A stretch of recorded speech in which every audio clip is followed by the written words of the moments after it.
Ты слишком стара и больна. Никому уже не интересно твое мнение». Слова снохи, Галины, острым ножом вонзились в сердце Варвары Петровны. Они прозвучали так буднично, так обыденно, словно речь шла о погоде, а не о судьбе человека, который всю свою жизнь положил к их ногам. Варвара Петровна стояла посреди гостиной, где еще минуту назад царило оживление по случаю дня рождения ее сына. Запах пирогов и свежесрезанных роз еще витал в воздухе, но для нее он теперь отдавал гарью. Комната, обставленная с таким тщанием, с каждой вазочкой и подушкой, выбранной ею лично, вдруг стала чужой и враждебной. Сын, Алексей, стоял рядом с Галиной, его взгляд был отведен в сторону. Ни тени протеста, ни малейшего намека на защиту. Просто молчание. Тяжелое, оглушающее. Варвара Петровна ощутила, как мир вокруг нее пошатнулся. Годы, отданные этой семье, пронеслись перед глазами.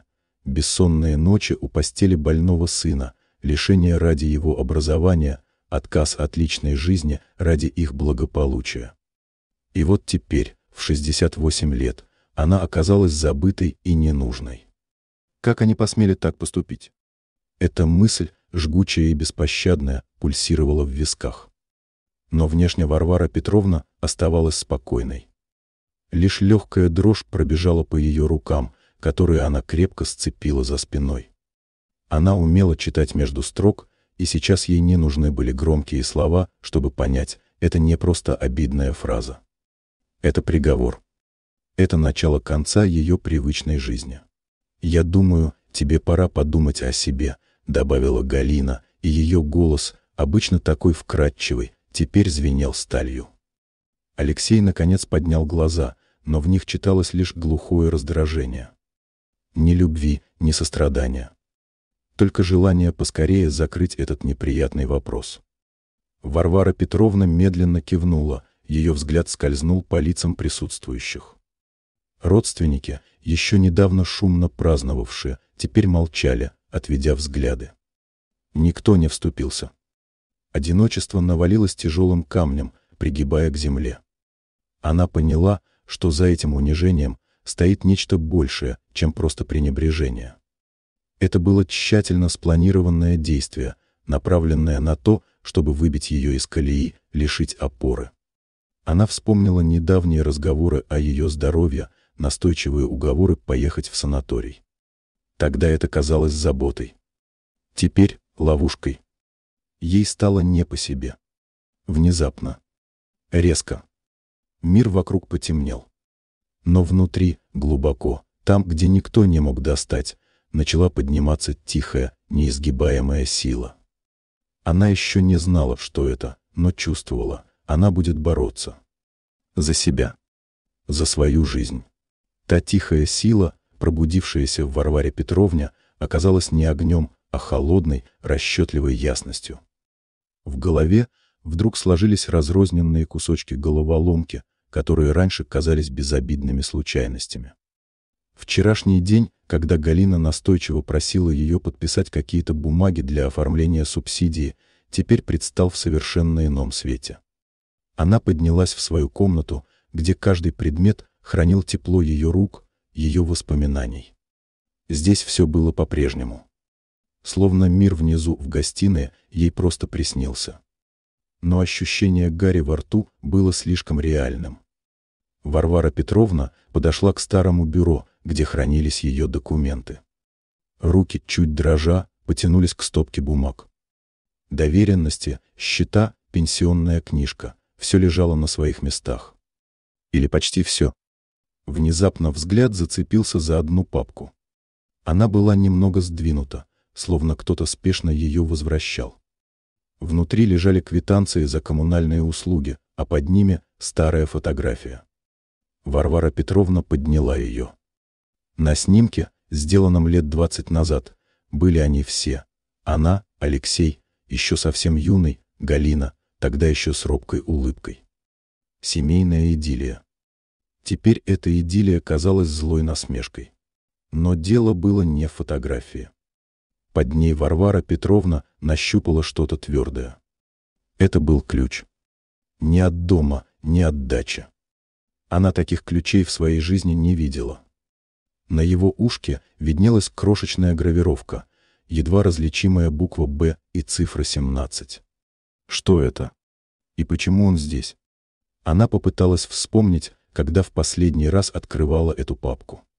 Кажется, несколько месяцев назад, когда искала квитанцию за свет. Ключа там точно не было. Значит, его подбросили. Но кто? И зачем? Ее мысли метались, пытаясь найти объяснение. Этот ключ казался не просто случайностью, а какой-то подсказкой, намеком на скрытую интригу. «Ты слишком стара и больна», — слова Галины снова прозвучали в ушах. Варвара Петровна крепче сжала ключ в ладони. Она не была ни стара, ни больна настолько, чтобы не заметить происходящего. Напротив, ее разум работал яснее, чем когда-либо. Она вдруг поняла, что все эти заботы о ее здоровье, все эти настойчивые уговоры отдохнуть — это отвлекающий маневр. Но от чего? Варвара Петровна вспомнила, как несколько дней назад Галина, якобы случайно, оставила свой планшет на кухонном столе, а потом отлучилась в ванную. Тогда Варвара Петровна не придала этому значения. Теперь ее сердце жалось. Мысль о планшете Галины не давала покоя. Варвара Петровна медленно спустилась на кухню. Пусто. Все уже разошлись. Она включила свой старенький смартфон, который использовала только для звонков, и начала искать информацию. Как посмотреть чужие сообщения на планшете?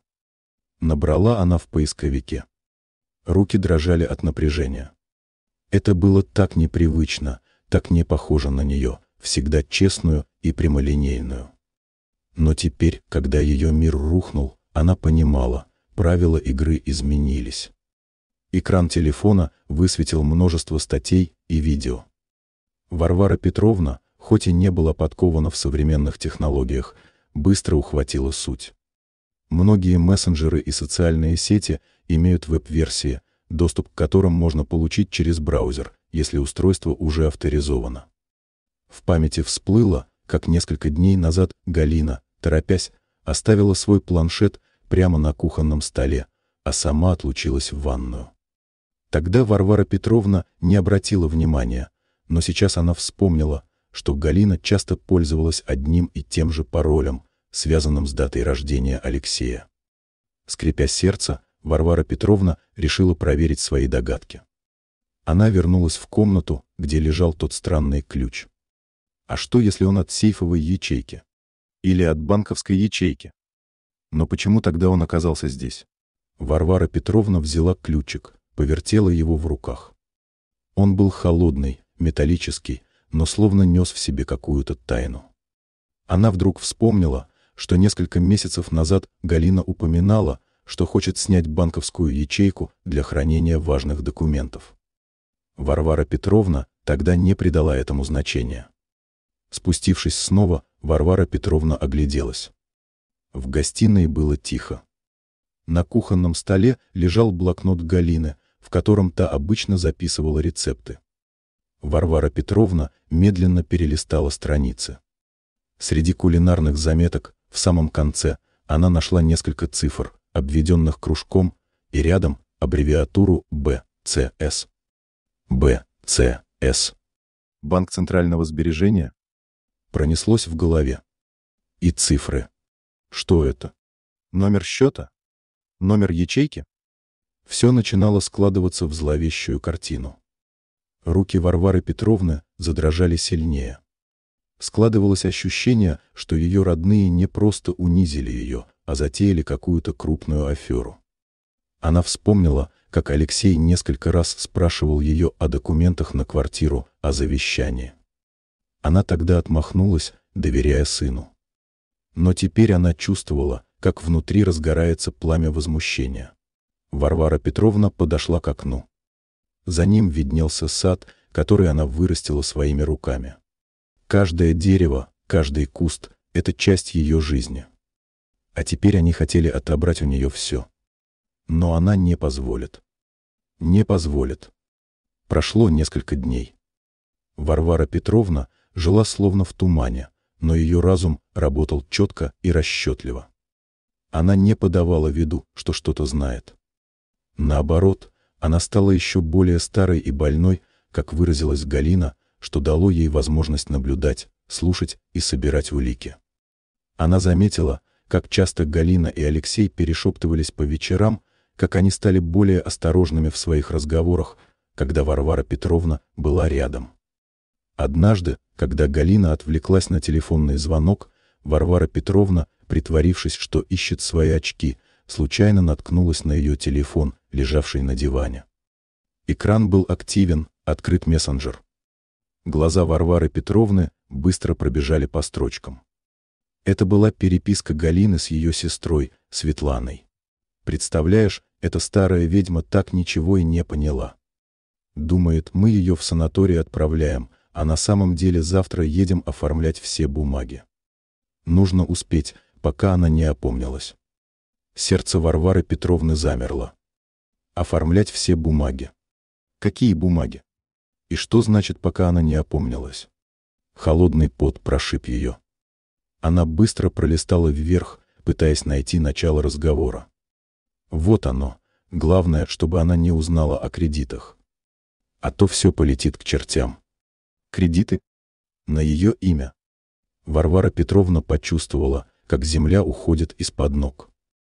Вот почему Галина так настойчиво просила подписать документы для субсидии. Она вспомнила тот бланк, где была куча мелкого шрифта, который она, доверяя снохе, подписала не читая. Ей стало дурно. Предательство. Глубокое, мерзкое. В этот момент Галина вернулась. Варвара Петровна быстро закрыла телефон, сделав вид, что просто протирает экран. «Что-то ищете, Варвара Петровна?» — спросила Галина, подозрительно прищурившись. «Да так, милая, очки свои».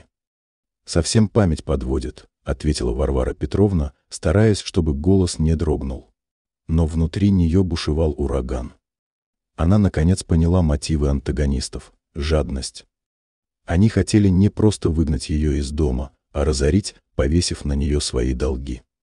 Неужели ключ связан с их тайными финансовыми операциями?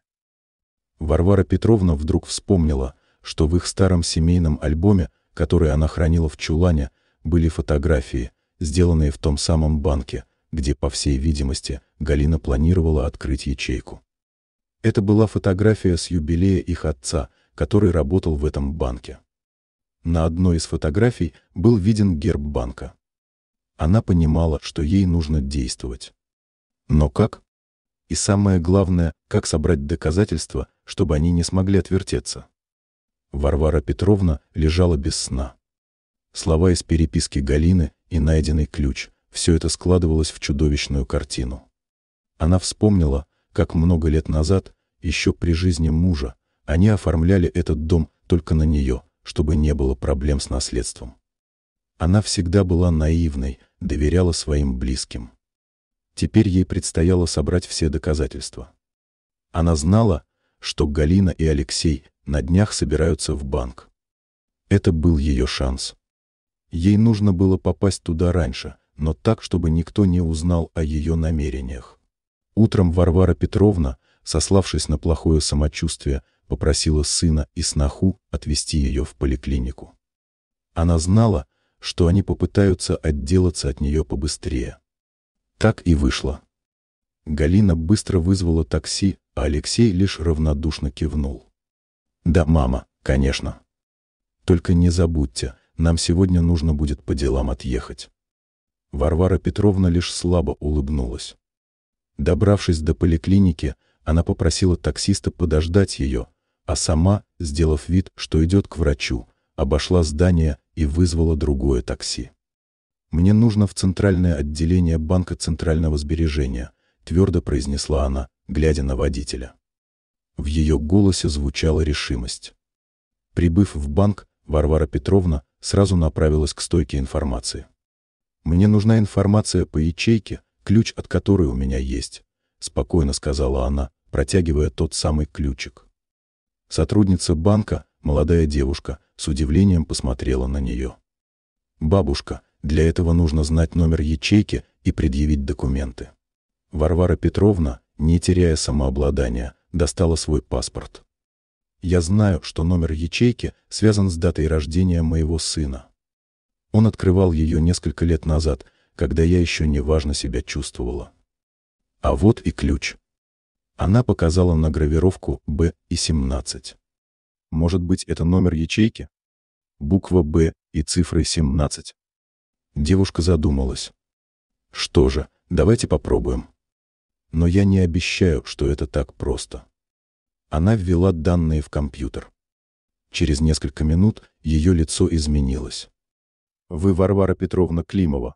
— спросила она. «Да. Эта ячейка действительно зарегистрирована на ваше имя, но с правом доступа для Алексея Сергеевича Климова. И там указано, что доступ возможен только по его письменному разрешению или в его присутствии». «Как это возможно?» Варвара Петровна была шокирована. «Я никогда не подписывала таких документов. Извините, но здесь стоит ваша подпись. Причем она очень похожа на подлинную. И разрешение от Алексея Сергеевича на ваше имя. Это был удар. Ее собственная подпись. Поддельная». Варвара Петровна поняла, это не просто обман, это было настоящее преступление. В этот момент она увидела, как в дверь банка входят Галина и Алексей. Их лица расплылись в довольных улыбках. Они шли прямо к стойке информации. Варвара Петровна замерла. Сердце заколотилось в груди. Что делать? Секунды тянулись мучительно долго.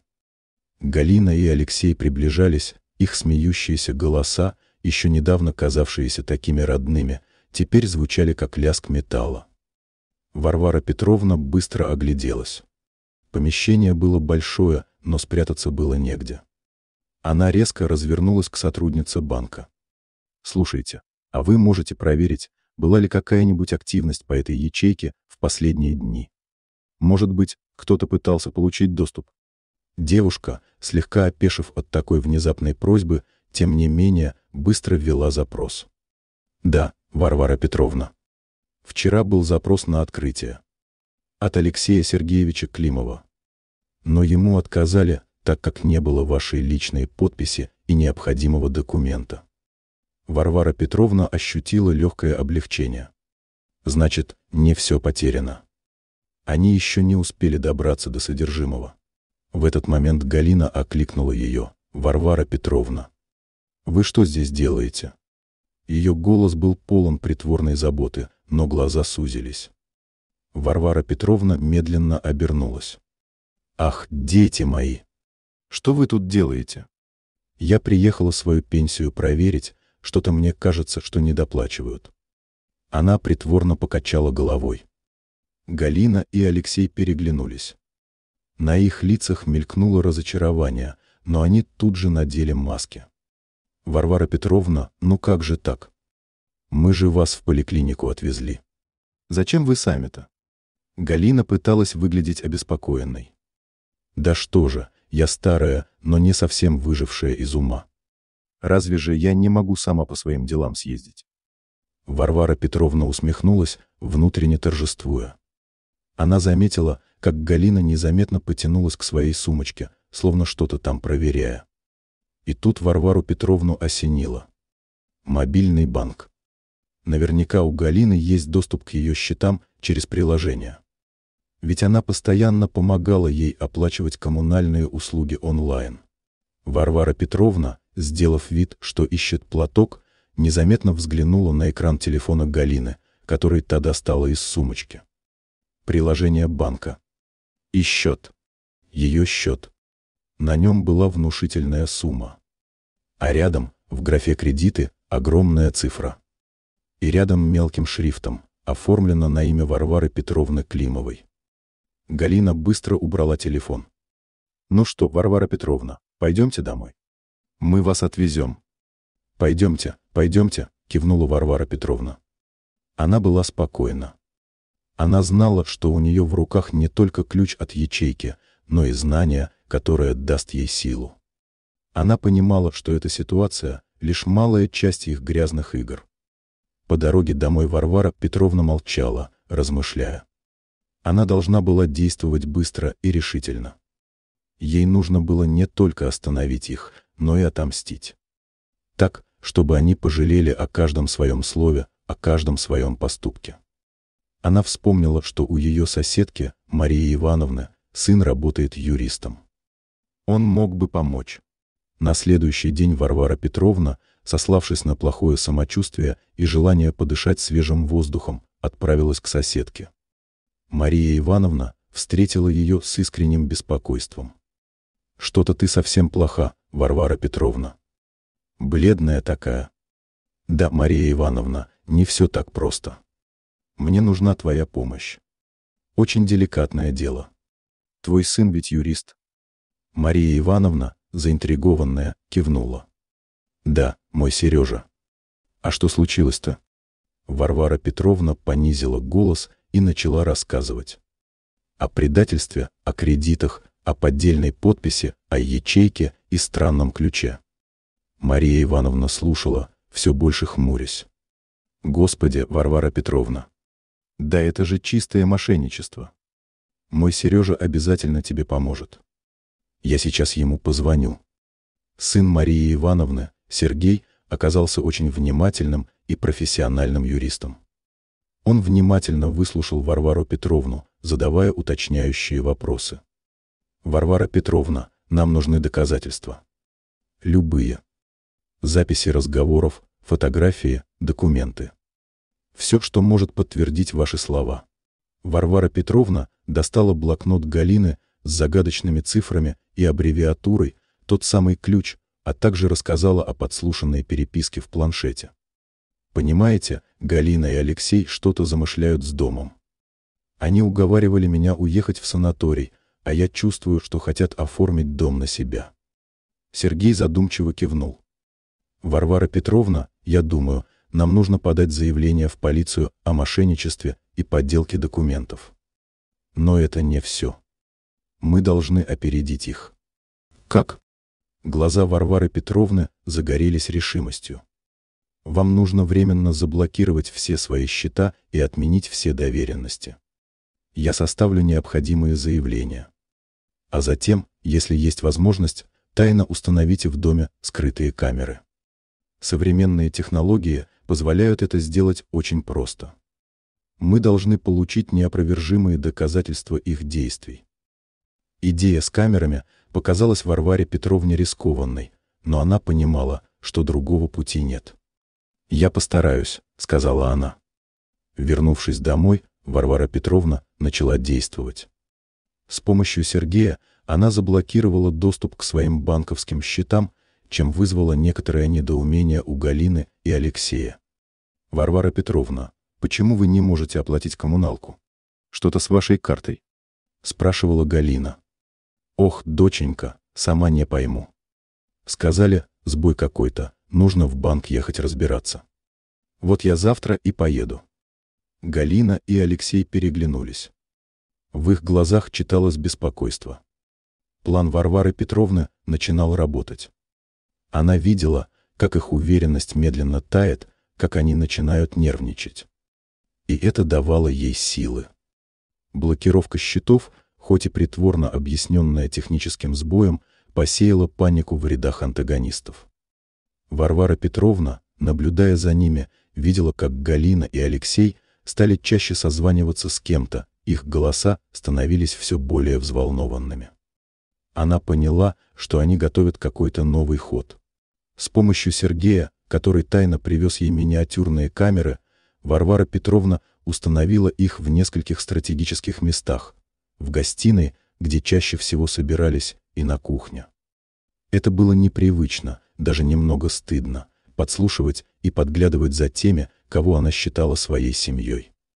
Но другого выхода не было. Через 2 дня, под предлогом поездки к старой подруге, Варвара Петровна на целый день уехала из дома, оставив камеры включенными. Она знала, что отсутствие хозяйки развяжет им руки. И она не ошиблась. Вечером, вернувшись, Варвара Петровна, притворившись уставшей, сразу легла спать. А когда все уснули, она достала свой ноутбук, новый, который она тайно купила по совету Сергея, и начала просматривать записи. Первые несколько часов записи были скучными, обычные разговоры, просмотр телевизора. Но потом, когда уже стемнело, в гостиной появились Галина и Алексей. К ним присоединилась Светлана, сестра Галины, та самая, с которой Галина переписывалась о кредитах. Эта старая лиса все заблокировала. Что теперь делать? Галина была вне себя от ярости. Спокойно, Галя. Сергей Павлович сказал, что есть способ. Нужно срочно оформить дом на себя, пока она не успела переписать завещание, ответил Алексей. Варвара Петровна вздрогнула. Завещание. Она совсем забыла о нем. Она действительно составила его несколько лет назад, все оставляла Алексею. Теперь это было страшной ошибкой. Но как? Она же дома. Светлана была напугана. Сергей Павлович предложил вариант. Нужно убедить ее, что для порядка с документами нужно еще раз все переоформить, якобы для ее же безопасности. А там, под видом одного документа, подсунем другой, коварно улыбнулась Галина. Сказала, что мы решили все без нее, добавил Алексей, передразнивая ее слова.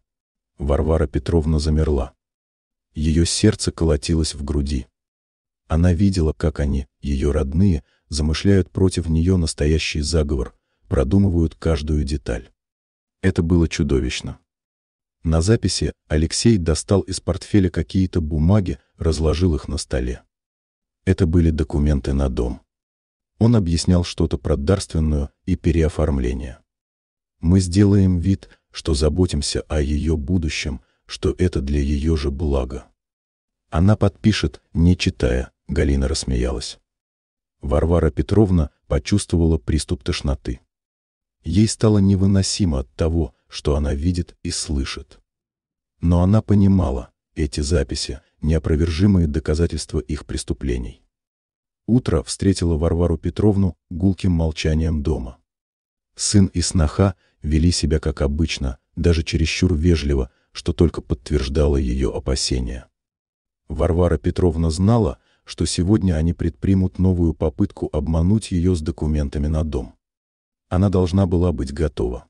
После завтрака Галина с притворной улыбкой подошла к Варваре Петровне. «Мама, нам нужно кое-что обсудить.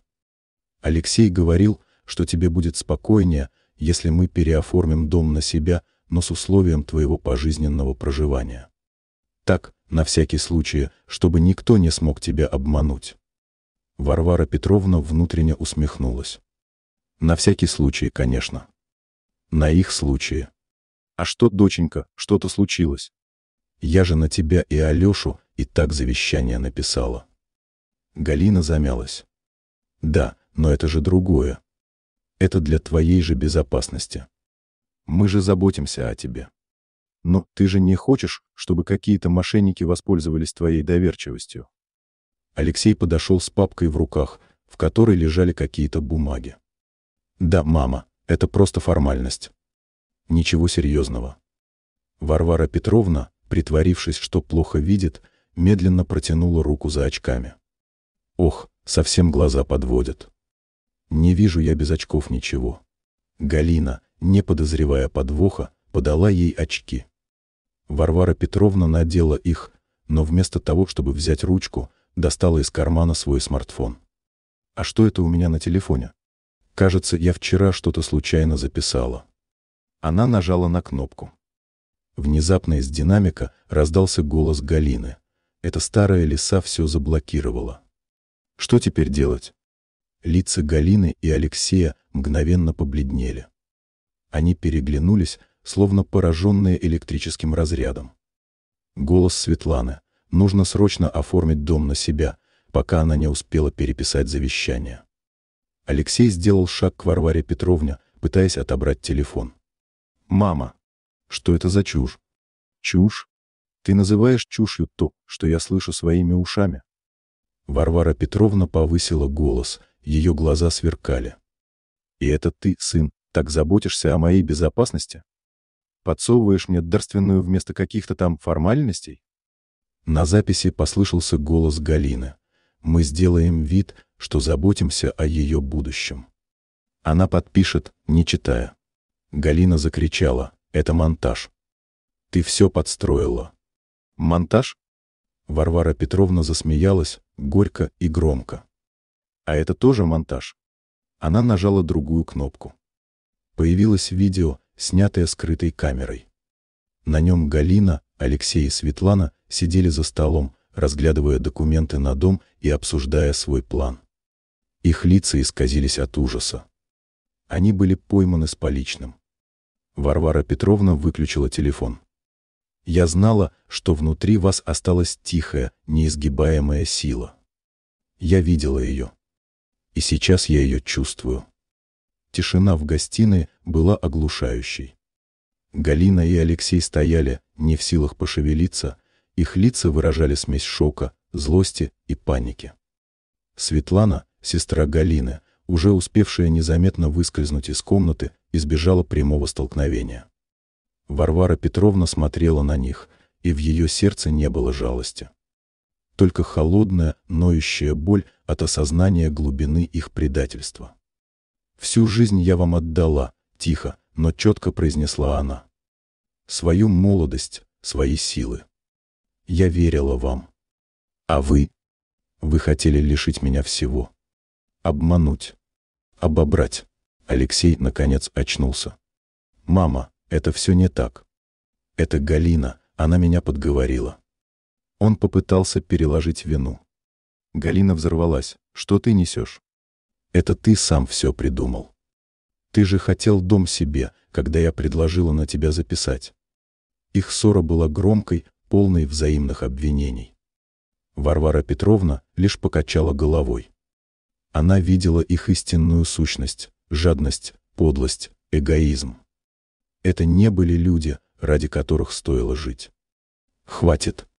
Ее голос прозвучал властно и неожиданно громко. Они замолчали, словно пораженные. «Теперь слушайте меня. Я не стану устраивать публичные скандалы, если вы не захотите. Но вы уберетесь из моего дома. Прямо сейчас». Галина и Алексей опешили. «Куда мы пойдем?» «Это же и наш дом», — воскликнула Галина. «Это мой дом. И вы в нем больше не живете». Варвара Петровна достала из кармана связку ключей. Она заранее, по совету Сергея, договорилась со слесарем, чтобы тот поменял замки, как только они уйдут. «У вас полчаса, чтобы собрать вещи. Если вы не уйдете, я вызову полицию. И тогда эти записи, вместе с заявлениями о мошенничестве и подделке документов, станут достоянием общественности. А это, поверьте, вам не понравится». Галина и Алексей поняли, что Варвара Петровна не шутит. Угроза публичного разоблачения, позора была для них страшнее всего. Они молча направились к своим комнатам. Варвара Петровна наблюдала за ними, и странное чувство поднималось в ней. Это была не злость, не радость. Это было освобождение. Освобождение от оков, которые она сама на себя наложила, посвятив всю свою жизнь тем, кто ее не ценил. Через полчаса Галина и Алексей с сумками стояли в прихожей. Они выглядели жалко, растерянно. Ни один из них не осмелился посмотреть Варваре Петровне в глаза. «Уходите», — сказала Варвара Петровна, открывая дверь. «И не пытайтесь возвращаться». Они вышли, и она захлопнула дверь за ними. Щелчок замка прозвучал как последний аккорд в старой, фальшивой мелодии ее жизни. Варвара Петровна глубоко вздохнула. Дом теперь был пуст. Тишина была непривычной, но не гнетущей. Она была наполнена новой, неведомой доселе свободой. После ухода Галины и Алексея дом наполнился непривычной тишиной. Варвара Петровна чувствовала себя одновременно опустошенной и удивительно легкой. Она понимала, что это только начало ее новой жизни. Сергей, сын Марии Ивановны, приехал тем же вечером, чтобы убедиться, что все в порядке, и помочь сменить замки. «Варвара Петровна, вы поступили очень мудро, записав все на видео. Эти доказательства — золото.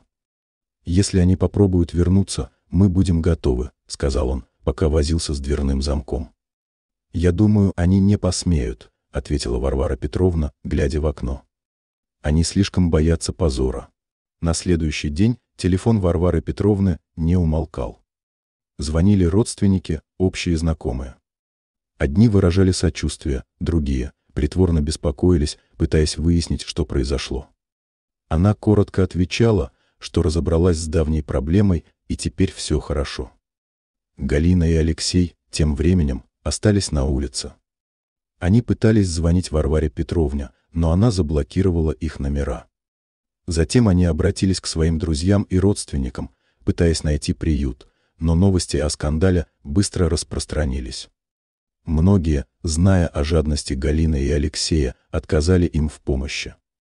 Варвара Петровна узнала об этом от Марии Ивановны, которая внимательно следила за событиями в районе. Они теперь ночуют у Светланы. Но Светлана недовольна, говорит, что они ее объедают и постоянно ссорятся. Варвара Петровна не испытывала злорадства. Просто констатация факта. Они получили то, что заслужили. Настал момент принять важное решение относительно ее имущества. Дома, дачи, счетов. Она не хотела, чтобы это снова стало причиной чьей-то алчности. Сергей предложил несколько вариантов. Вы можете оформить дом на себя, а завещание переписать на кого-то другого. Или передать имущество благотворительному фонду.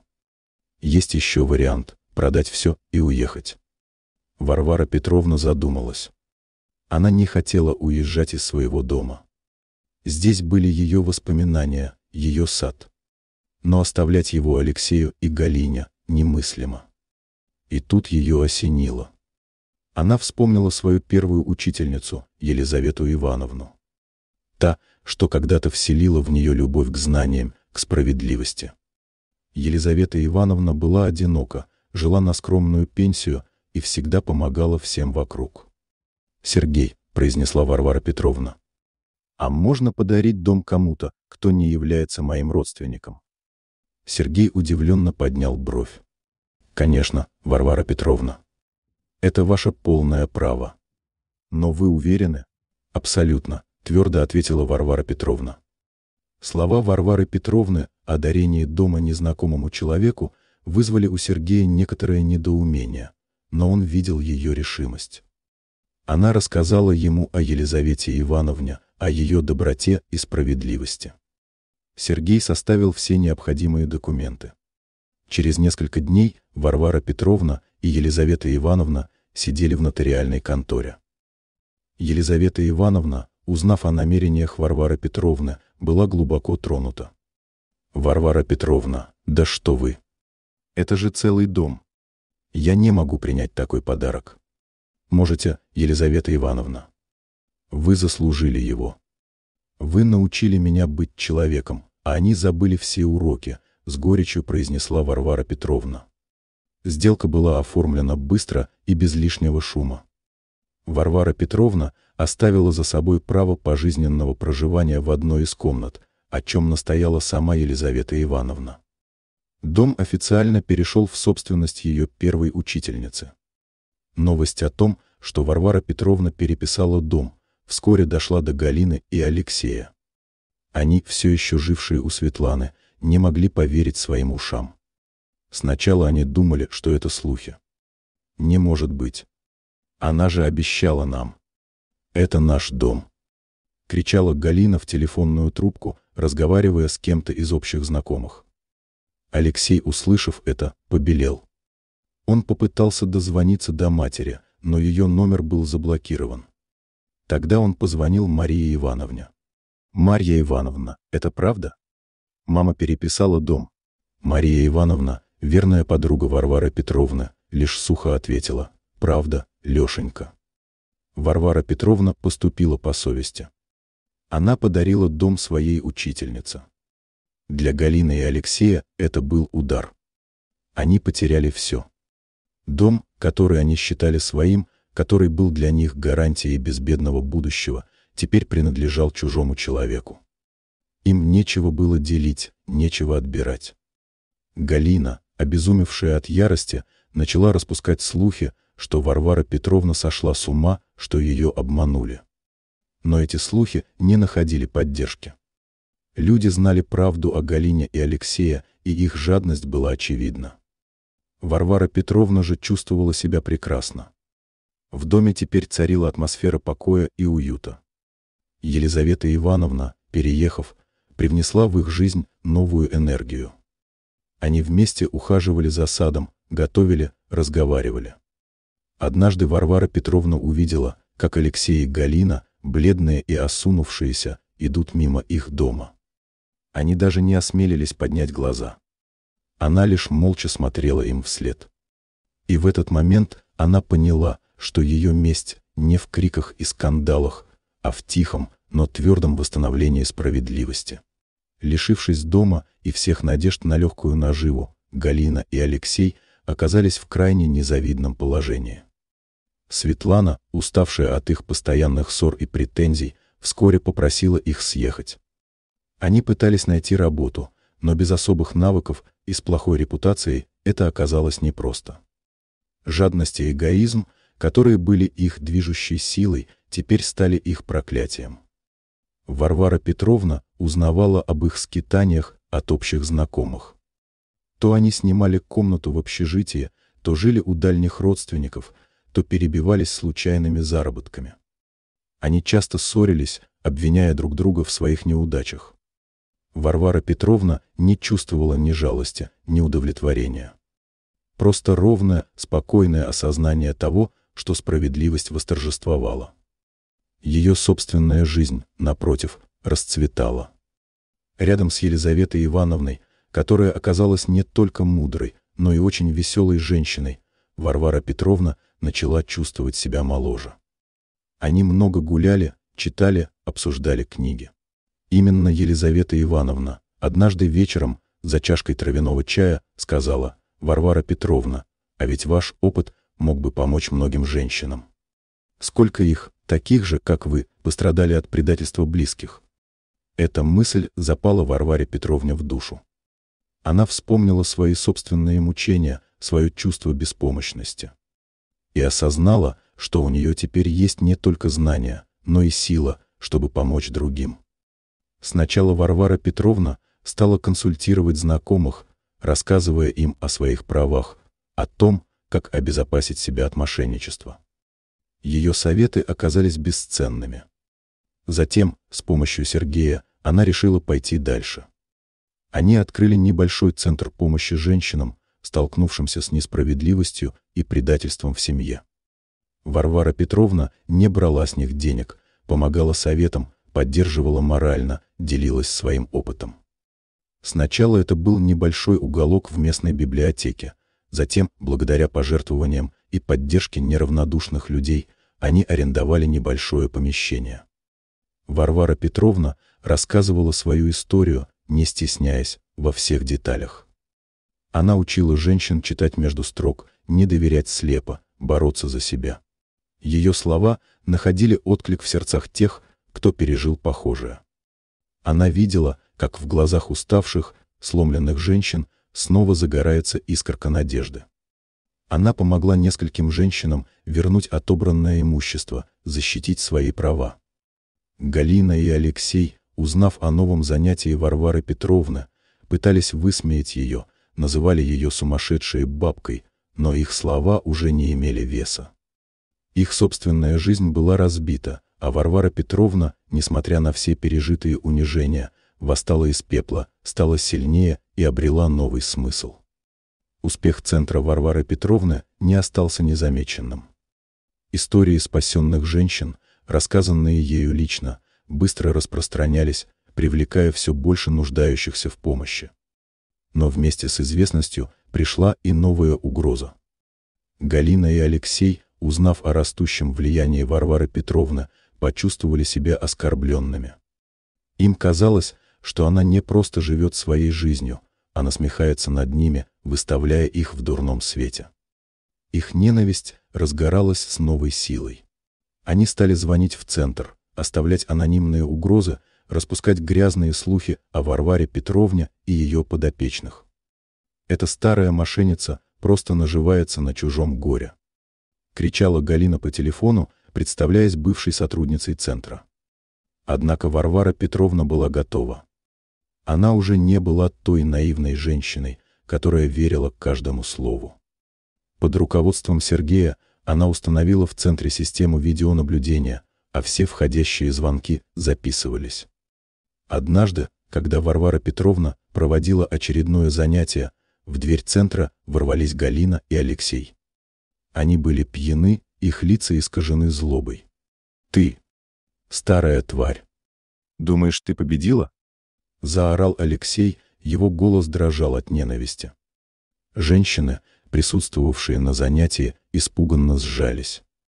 Но Варвара Петровна оставалась спокойной. «Выйдите отсюда. Немедленно. Или я вызову полицию». «Вызовешь? А что ты скажешь? Что твои дружки-юристы обманули нас, отняли у нас дом?» Галина попыталась перейти в наступление. Варвара Петровна лишь усмехнулась. «Все, что вы говорите, записывается. И то, что вы сейчас здесь устроили, тоже. Думаете, мне это повредит? Напротив. Это лишь докажет, с какими людьми я имела дело». Алексей, увидев мигающий красный огонек камеры, побледнел. Галина, хоть и была пьяна, тоже поняла, что они попали в ловушку. «А теперь», — продолжила Варвара Петровна, — «я хочу, чтобы все эти женщины, которые здесь сидят, узнали, кто вы на самом деле».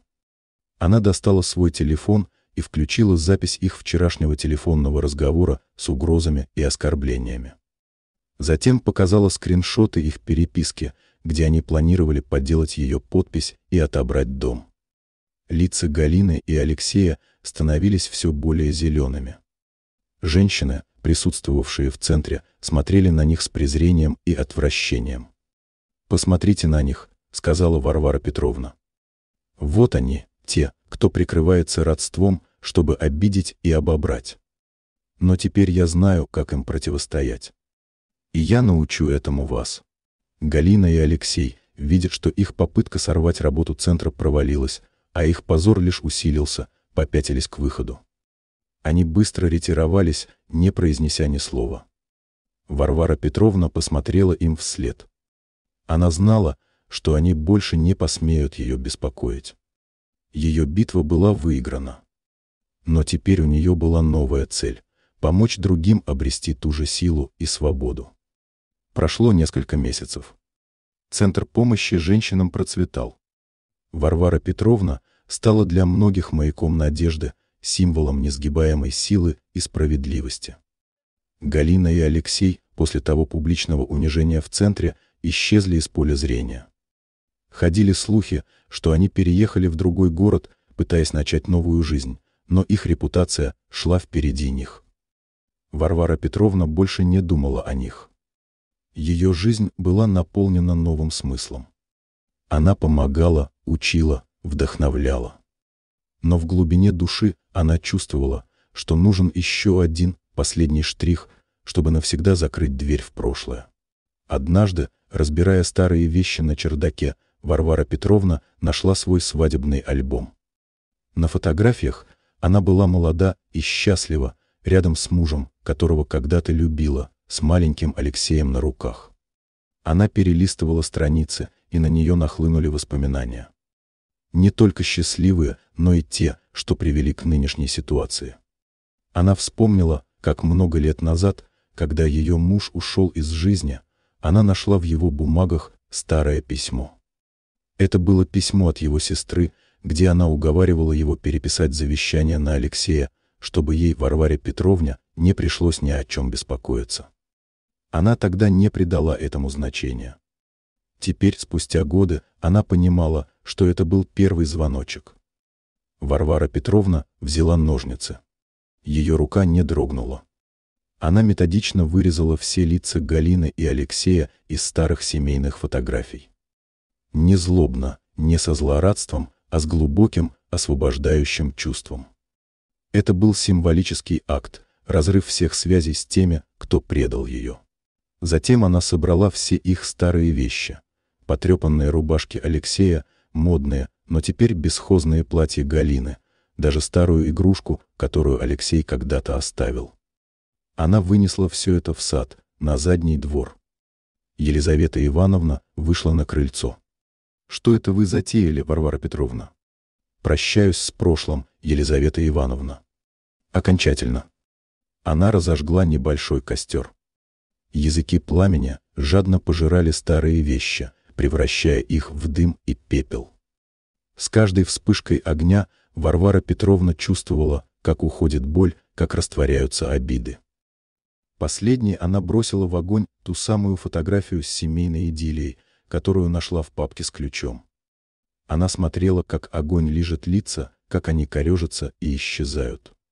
Когда костер догорел, Варвара Петровна почувствовала полную, абсолютную свободу. Отныне ее жизнь принадлежала только ей.